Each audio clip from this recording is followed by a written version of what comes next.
The San Francisco 49ers victorious 16-10 in week 2 of the preseason, but the score is not important. What is important? Well, 2 players were the big winners for the San Francisco 49ers. A must-perform game for these 2 players, and more game balls from this one in the preseason. 49ers Saints post-game rapid react style coming at you right now.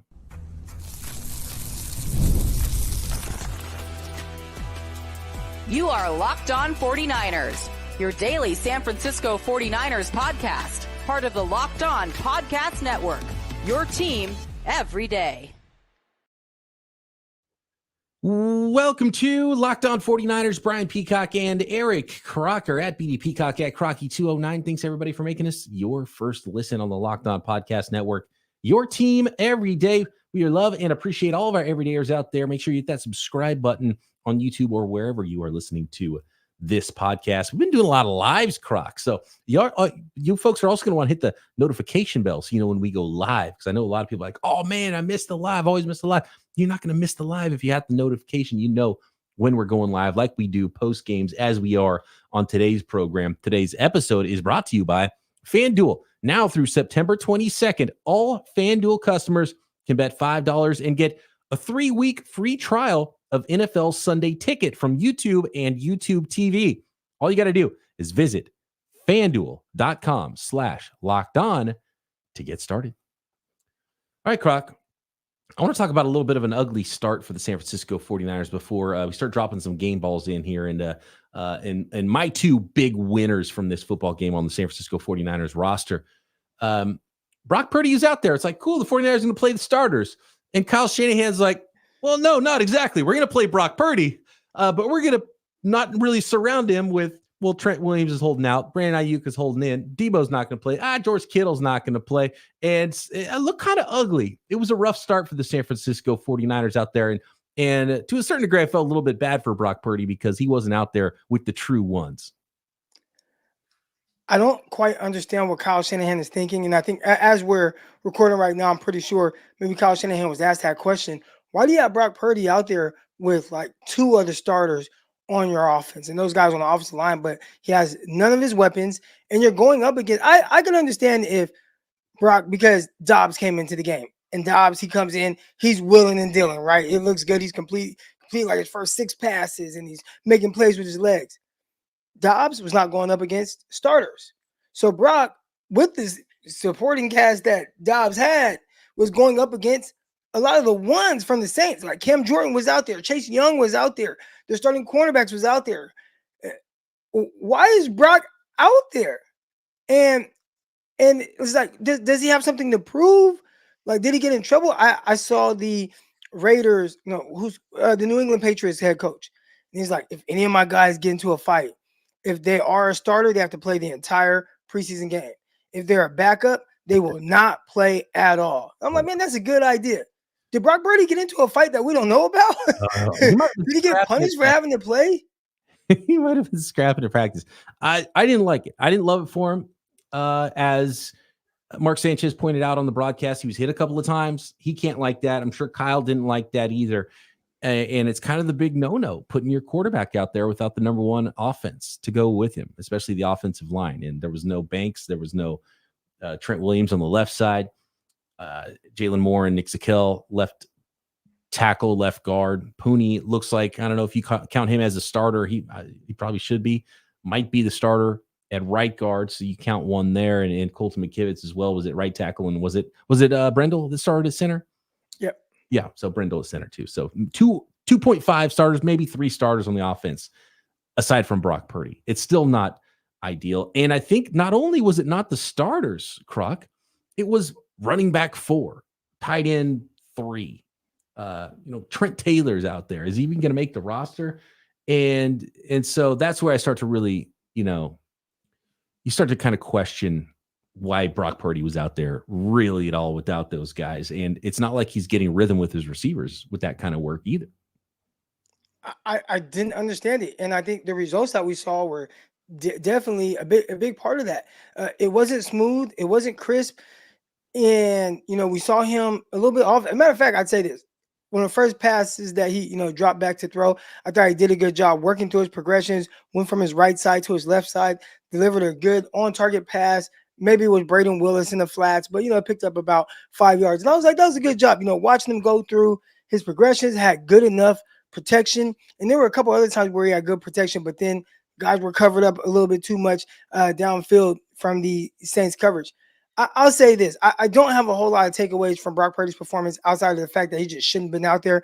But a lot of people want to act like preseason training camp, it's like nothing that you do matters in preseason training camp. And I'm like, anytime I want to say a veteran, but a professional athlete steps onto the football field, especially in a very game-like situation, the goal is to execute. The goal is for this not to not matter, and when Brock Purdy, and we've had a large enough sample size to know a lot of things that he does well, and maybe some things where he either doesn't do well, or maybe he won't ever get better at quite that, but man, he does these other things so awesome. He does some things every once in a while, and more times than not, it hasn't really bit him in the butt. But whatever the hell that was, where he like rolled out, and we've seen him do this. And I remember the Raiders game, I think it was, he like ran and threw across field and they intercepted it. And there was another one that was nearly intercepted. We saw it in the first game against the Dolphins, but it's like early game jitters. And there's been a few other times I've seen him do it, and I'm like, you shouldn't be doing quite that. But then there's another time where it almost looks like it should pay off, right? Like one of the most impressive plays that didn't count. The throw to Brandon Ayuk against the Seahawks in the playoffs, where he runs around and he throws it, and it's like, wow, that was a dart. At least he's rolling out and he throws it to a guy and is like, man, back in the end zone. Okay. I don't know what he was thinking today when he started running around and threw the ball in the air to like Braden Willis. Like, it's not even one of your guys that will bail you out. It was just a very boneheaded decision by him. And although it is preseason, although you don't want to see those things in the games, I don't want to see that anytime, like doing that, especially throwing to that guy. Like, where is the situational awareness that we're trying to work on, even if it's preseason? Like, you're in this game for whatever reason Kyle Shanahan says. And I don't think it's to do things like that. So aside from that, I don't have anything to take away from his performance out there too much. I'm not going to harp on something like that, but I just thought that was very strange of him to make the decision to do that. He's done it in practice, and people have said, well, he's doing it in practice because he threw some interceptions like that in practice, right? And it's like, well, it's just practice. He's trying to see what he can get away with. The practice interceptions do not matter. He's just trying to see, and they want him to give guys a chance, even if the play was dead or he might have been sacked. But then when he does it in the game, he's like, well, maybe he just does stupid stuff like that sometimes. I mean, yeah, there's nothing I could take away from Brock Purdy in this game, and except for that he shouldn't have been out there. I do want to talk more about Joshua Dobbs, but one guy that's brought up in the chat, Presley Harvin, 49ers punter, who was not one of my two big winners in this game, but he was a winner. And I think we should give a game ball to Presley Harvin. I mean, he's been lights out, booming the ball. He's got a crazy leg. He's dropping balls inside the 5-yard line. Is there a punter controversy? He's a little bit cheaper than Mitch Wishnowsky. Croc, all you got to do. We saw what happened with, some other quarterbacks. If a quarterback can get hurt and another quarterback can come in and steal his job, can it happen to a punter, Croc? Because Presley Harvin was out there booming punts the last couple of weeks. I don't know if it will ever be a thing, but I will say this: as I was watching that, I said, "Oh, Winky's loving this," and I can't wait for we do the Winky Wish watch, but it's not Wish this time. It's Harvin, and I thought it was a terrific job by him. Listen, again, we talked about how a lot of the training camp people, preseason stuff, it doesn't matter. I'm like, there's about 70% of your roster where it does matter for these guys. And guys like Harvin, he's not just, going out here, 49ers uniform, punting the ball, okay, whatever. Like, no, I am auditioning for 31 other clubs, or however many potentially may need a punter at some point if somebody goes down, or even for the 49ers. So, like, there are certain things that 100% matter, and I think the performance that he put on display, it definitely mattered for him, and he took full advantage of it and did a hell of a job. Game ball for 49ers punter Presley Harvin. Croc next. I do want to highlight two players that I thought were the biggest winners, not only to help themselves make the roster, but maybe even earn a bigger role than we might have expected just a couple of days ago for the San Francisco 49ers in 2024. Next. Today's episode of Locked On 49ers brought to you by eBay Motors. Passion, drive, and patience. It's the formula for winning championships. It's also what keeps your ride or die alive. eBay Motors has everything you need to maintain your vehicle and level it up to peak performance. Superchargers, roof racks, exhaust kits, LED headlights, and so much more. Whether you're into speed, power, or style, eBay Motors has you covered. With over 122 million parts for your number one ride or die, you'll always find exactly what you're looking for. And with eBay Guaranteed Fit, your part is guaranteed to fit your ride every time or your money back. Because with eBay Motors, you're burning rubber, not cash, and it couldn't be easier. There's a big green check on your part. You know it's going to fit your vehicle with eBay Guaranteed Fit. With all the parts you need at the prices you want, it's easy to make your car into the MVP and bring home that W. So keep your ride or die alive at ebaymotors.com. Eligible items only. Exclusions apply. eBay Guaranteed Fit only available to U.S. customers.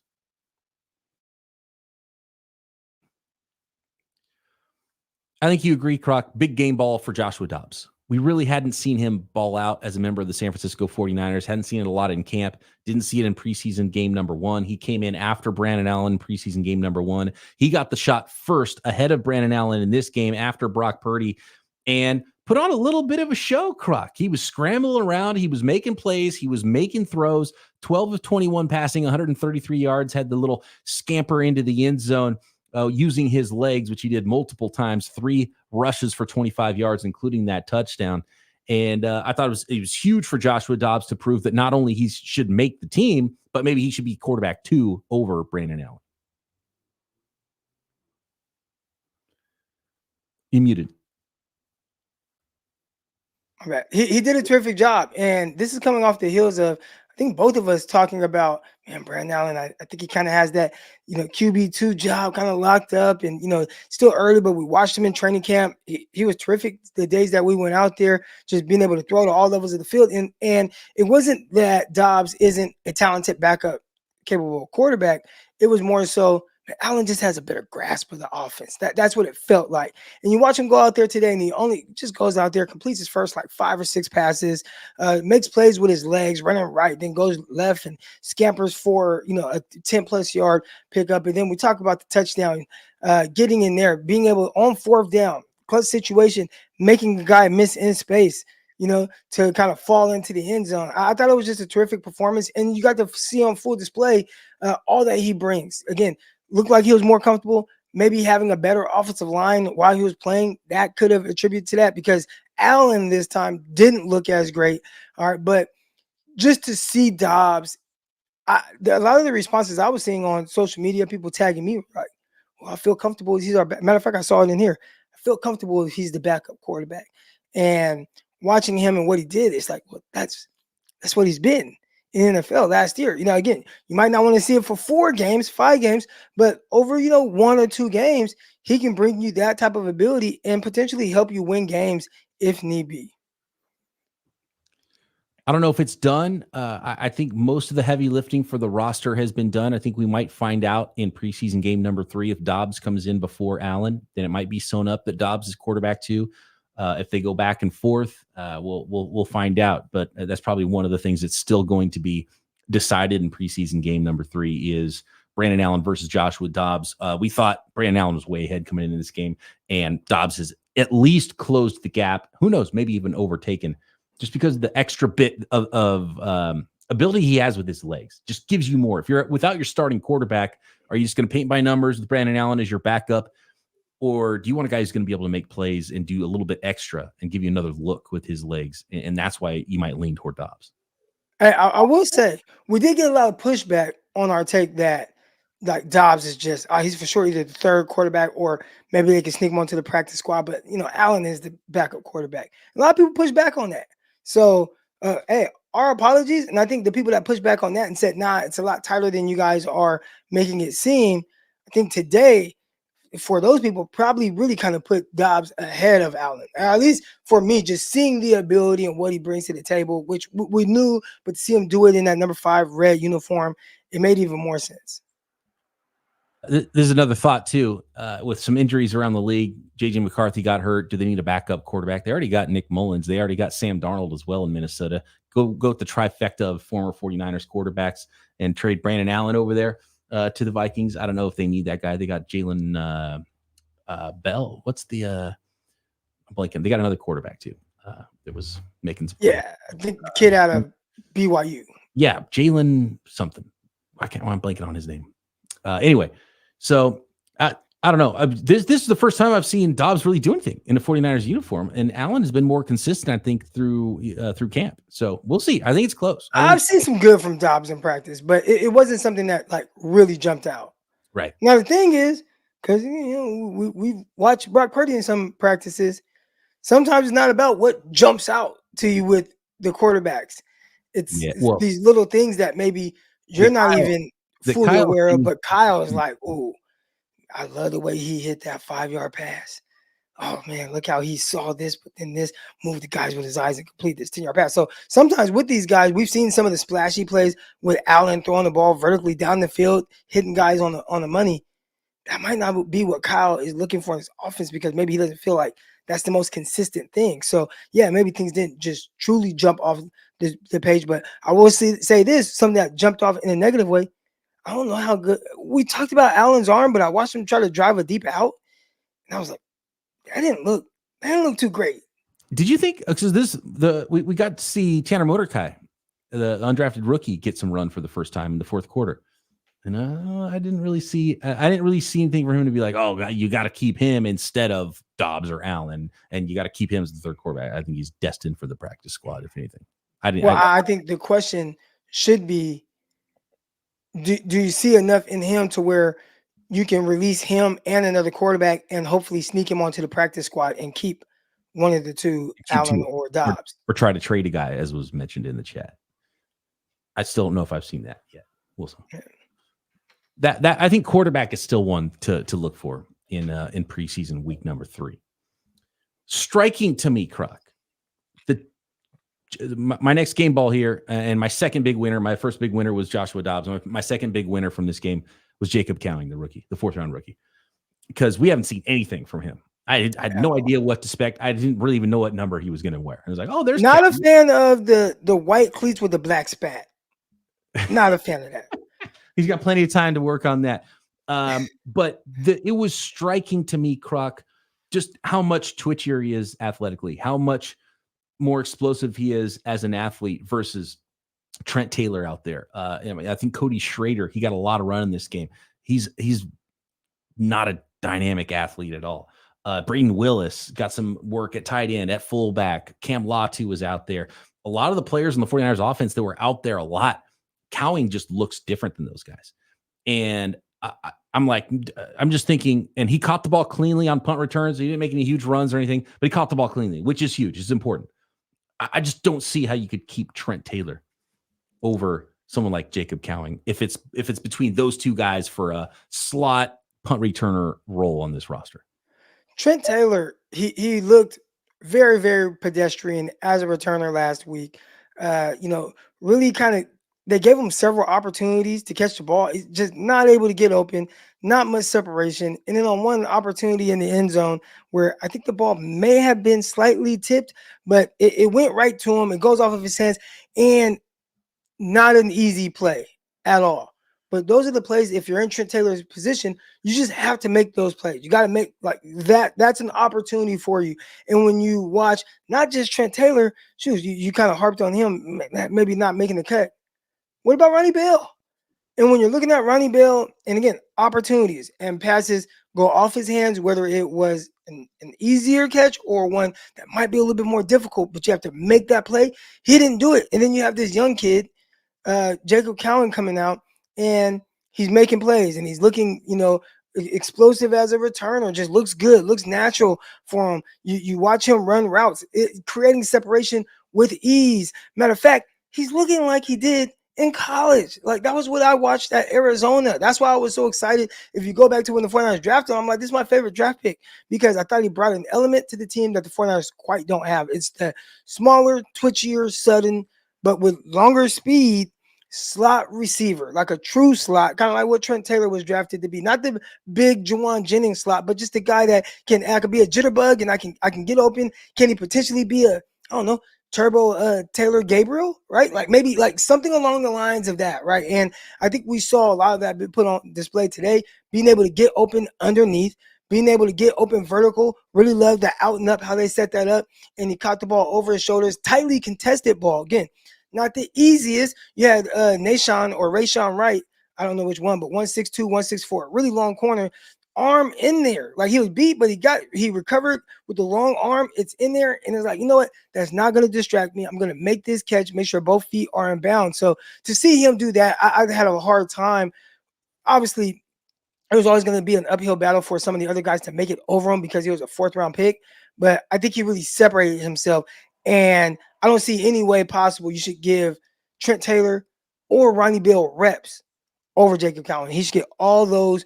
Whatever slot reps aren't going to go to Juwan Jennings, who is out with like an oblique injury, but whatever slot reps were going to go to him and they need to go to someone else, give them to Jacob Cowing. Absolutely. The Ray McLeod role.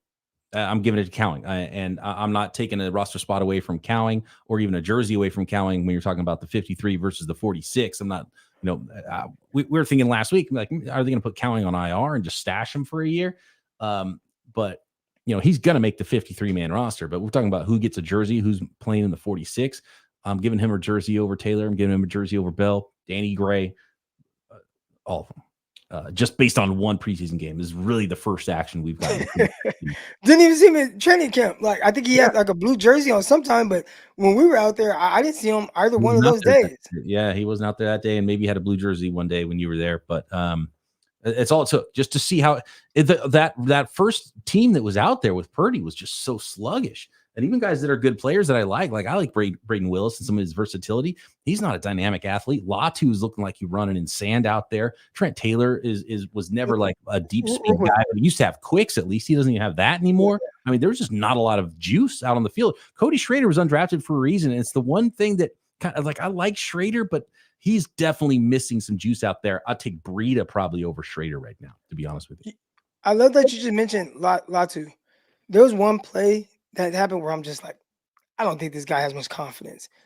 He caught the ball, it was like, I don't know, 4-yard out or something like that. And he caught the ball and immediately like went to like tuck it. Like, look, most guys, like, it's routine. You catch an out route, you try to get upfield, you maybe make a move. I think he's so, in his own head that he went to catch it and was like, oh, I better tuck it. And then somehow he's still like, the ball still came loose, and nothing has looked smooth for him. Nothing has been looked smooth, fluid. I think he's having a tough time, and it's definitely like a mental thing because if you watch him at Alabama, this was a guy that he was a good tight end, and you and I didn't quite care for him going over some of the other guys, like maybe like a Will Mallory at that point. But to see this version of him, it's definitely one where I think he's having a hard time in his own head. Like, that's what it looks like to me. Just a complete like lack of confidence. Yep. More takeaways from preseason week number 2 and game balls. Let us know who gets a game ball for you in the chat here as we are live post 49ers win over the Saints. Next. Today's episode of Locked On 49ers brought to you by FanDuel, America's #1 sportsbook. I mean, you've heard us talk about FanDuel a lot here, and there's a reason they're America's #1 sportsbook. And we have something a little different for you to start this season. Now through September 22nd, all FanDuel customers can bet, all customers, not just new customers, by the way.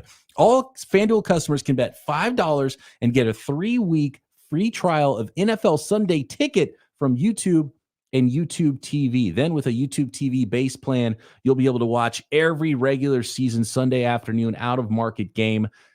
All you need is a Google account and a current form of payment, and you can cancel anytime. So just visit FanDuel.com/lockedon to download America's #1 sportsbook. That is FanDuel.com/lockedon.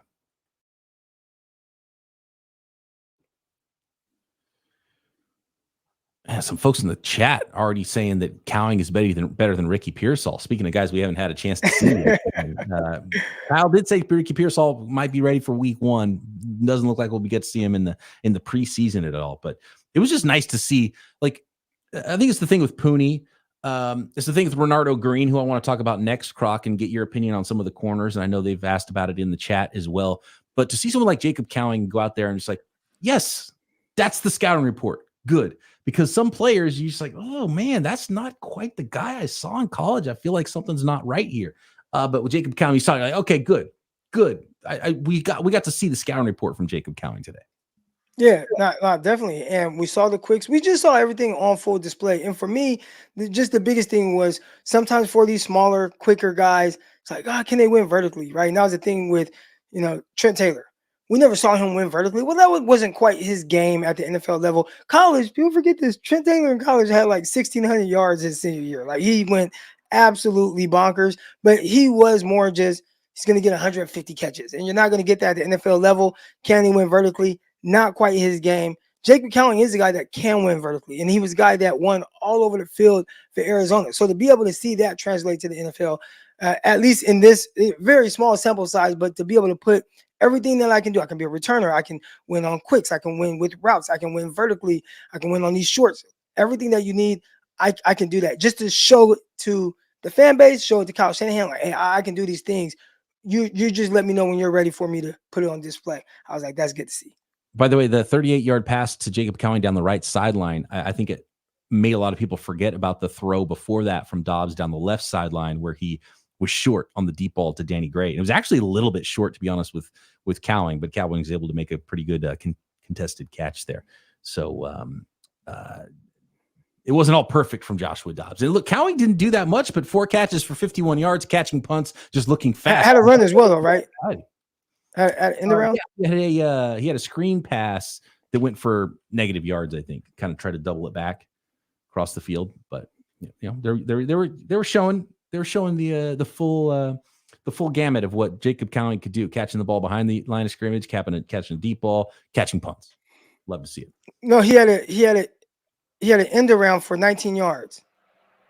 Oh yes, you're right. One rush for 19 yards. Yes, 19 yards. Sorry, I missed that one. I thought you were talking about the screen pass that he had too. Yeah, he said, listen, do you remember Friday Night Lights when Booby Miles' grandpa or whatever was out there and he's like, and he can pass. Like, that's what I was thinking when I watched him take the end around for 19 yards, and he can run. That's high level. We're going to nickname Cowing Booby Cowing. Booby Cowing. I like that. Renardo Green. I liked what I saw from Renardo Green. He was out there on the outside. He played some left corner. He played some right corner. After that, he had a nice pass breakup on the sideline against, I think it was against Chris Olave, right? On the out. It was maybe a little bit late by Derek Carr and inside, but he was there and he made the play and he was playing aggressive and he looked like he was the opposite of Latu. He's playing with confidence early in his career as a rookie, and you love to see that. I do like how you noted that the ball was a little late, and I put that in my notes. Let's see exactly what I wrote. Where is it at? Third down, Green, PBU, Carr, late. Yeah. So, ideally with a quarterback, the timing on that would be a little bit better, especially to a guy that you've been throwing to. So, like, what the hell are you doing, Carr? But the thing that I always try to take away a positive, right? I do this with the kids I coach. He drove the man out of his break. If you feel like, all right, I'm not as connected to the hip as I would like to be, let me drive and play through the hands. And if you watch him, good eye discipline. So that was the one thing that I took away more than anything. Okay, the ball is a little late. Sometimes quarterbacks are late. But if they're late, can you make them pay? And obviously he didn't make them pay by picking it off, but he made them pay by, all right, I'm not in a great position, but let me use good eye discipline to get there and break the ball up. So that was terrific. Now, they did come back and they threw at him on a deep crosser. And those are the things, it's tough. Doesn't matter who it is when a receiver that has the speed of Olave just kind of does that stair step deep over route where he's kind of just running away from the defensive back the whole time. You just kind of put it out in front of him a little bit. So they connected on that for, 15 yards or so against Green. But I didn't think that he was in terrible position. Aside from that, I did see somebody that was just competing. And to be able to play on the outside, because I felt like before, it's like, Rocky Sin ahead of him? Right? Like, that was a big question. Rocky Sin just been there and on the outside, but see him get more outside reps, see him play in the slot. I think they're starting to put on display exactly how they may utilize him come season. With Yedem hurt, Todd wants to know, could Renardo Green be the number 3 corner week 1? I think, well, again, I'm all about taking advantage of opportunities. And has he done anything yet to take it away from you, right? Like, what has Isaac Yiadom done to where the 49ers are like, that's the first corner coming off the bench if it's not, we got Travaris Ward, we got Diamondo Lenoir. If we go nickel, it's Yiadom. Like, Isaac Yiadom, he's the first guy. And whatever conviction they have to where he's been their guy, has Green done enough to take that away from him? And I would say probably not yet. Yeah. If he was just out there and he's just breaking up a bunch of passes, I did see him getting a little bit involved in the run game. He's picking off passes. He's doing things that really stand out to where it's undeniable. That's a different story. But I don't know yet if he's done anything that's undeniable aside from not being a veteran, which can potentially help if they're like, you know what, we like this guy enough, man, it's kind of even, or that rookie is closing in on him. He doesn't have to be the full-time starter. We can let go of Isaac Yiadom. What I think they like, and it might even work against him is his rookie year, is that he is versatile. He's worked in the slot. He's worked left corner. He's worked right corner. And I think that's the team telling us that he's going to be a super sub for them, probably cornerback 4, and be the first man up in case there's an injury. And I think he's probably ahead of Womack and ahead of Luter, if I had to guess, even though they both flashed a little bit in this game. A little bit. Luter, I felt like it's just been very choppy. Even on the PBU for the win, to seal the win, is like his head was down and he's like fighting for his life, right? There was nothing smooth about that. It was, now DBs, you're going to get up, you're going to be like incomplete, or you're going to like do the finger wag, right? But it's like, you were beat. They just ran out of real estate and you never look back. Like, you were in full panic mode. So I would like to see Luter just start to get that confidence back a little bit. And with somebody like him, I could see this happening. 49ers let him go. They're like, hey, we're going to bring you back on practice squad. And somebody else is like, you know what? We had a good grade on Luter. We're going to sign him. He's going to be on our active roster. Like, if I had to guess, that's probably what's going to happen. Adam Peters is like, man, we need talent over here. So we're gonna claim him off waivers in Washington. I could see that happening. I want to the last thing here, and we got to go. We're running out of time. The last position I want to talk about is linebackers, and a guy that we haven't talked a lot about from the rookie class, Tatum Bethune. Man, he might not be the biggest, fastest guy out there, but he's instinctive. He's just natural out there. Led the 49ers in tackles in this game against the run. He's awesome. I think he's just really natural going and getting the ball carries. Can he be a good enough coverage player? Can he be a good coverage player on special teams too, which is what you really have to do to be able to make a roster if you're one of these, bottom of the roster linebackers. But Tatum Bethune's, I think, a guy that might be able to stick, whether it's bottom of the roster, practice squad. Would a team pick him up before he got to the practice squad? I don't know. He had 10 tackles in this game total.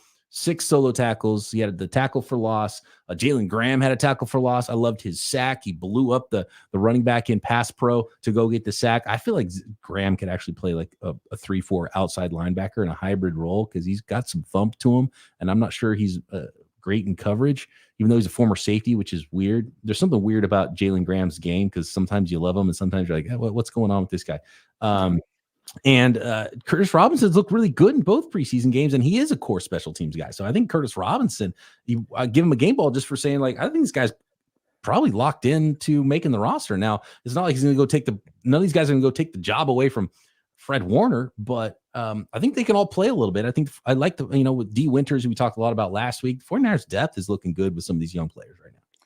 One thing the 49ers do is, man, they're going to find some linebackers, and I'm glad that you brought up Robinson because you started with Bethune, but Robinson is one. He was standing out last week, but it's like, he's wearing number 36. Like, how serious do I take him? It's kind of hard when you just see a linebacker running around with number 36 on, but he was doing like very well. Like, he was doing good. And we didn't even talk about him at all. And I'm like, should we have talked about Robinson a little bit? Like, And then this week he comes out and I felt like, yeah, I'm gonna repeat the performance that I did the week before. Yeah. And I thought he was very solid. And I think he's versatile. I think he was like solid in coverage. You see him against the run, like solid. Like everything he's doing is like solid. And do you expect him to be Fred Warner or Greenlaw or, any of those guys? Maybe not. But I think there was a time last week I'm like, dang, 36 is kind of better than 53. Like that's just like he was. I just the way he was playing, did it pop as much? No, but a little bit more consistency. And I think that rolled over to this week from the naked eye. Yeah, and I know the 49ers really like Demetrius Flanagan-Foles, and he just never really popped to me. And he's a nice reserve player, but I'm not going to expose Winters for sure, or maybe even not even Bethune. Graham could go either way on Graham. Robinson, no, I might take all those guys over Demetrius Flanagan-Foles at this point too. If that's the battle, if all those guys are battling for, and one of them has to get cut, I think that's another really good battle that we're gonna have to watch into preseason week number 3. Croc is the depth linebacker spot. And Flanagan-Fowles, man, he keeps figuring out a way to hang around. And I think one thing that they truly like about him, again, another guy that was like a former defensive back when he was at Arizona, but special teams value. And he's been terrific for the 49ers in special teams. He's not the first guy that's going to be up when you think about stopping the run or stopping the pass. But, special teams coaches, they need their guys too. And I think that's where Flanagan-Fowles potentially may make it over someone else, where we see them playing linebacker good. And they're like, 49ers are like, well, we don't need this guy to be a good linebacker. We got these 3 guys we really like. We need somebody that's going to be a difference maker on special teams. And that's where Flanagan-Fowles stands up. Real quick here, one more note from the chat that I saw earlier. And it's from Reed. He says, I want to give a shout out to my homeboy Daniel. His house burnt down this weekend and he lost everything, including years of Niners memorabilia, but still found time to catch the game. Bang, bang. Man, I love how the Niners come first, but I hate hearing that he lost everything. Look, memorabilia, that's just stuff. So I hope everyone's came out of it okay and nobody was hurt. But that is a bummer. So shout out to Daniel, 49ers fan. And you hate hearing that from the 49ers faithful. So yeah, thanks Reed for bringing that up. And we got to give Daniel a shout out. That's tough. Sounds like nobody was hurt though, man. So, that's a blessing. Thanks everybody for making us your first listen here on the Locked On Podcast Network. For your second listen, check out Locked On Fantasy Football. Get daily insight. Get ready for your fantasy football drafts and strategies to win your leagues this season. Part of the Locked On Podcast Network, your team every day. We love all of our everydayers. Make sure you hit subscribe on YouTube, wherever you listen to this podcast. Croc and I back tomorrow right here, Locked On 49ers. Subscribe to this video.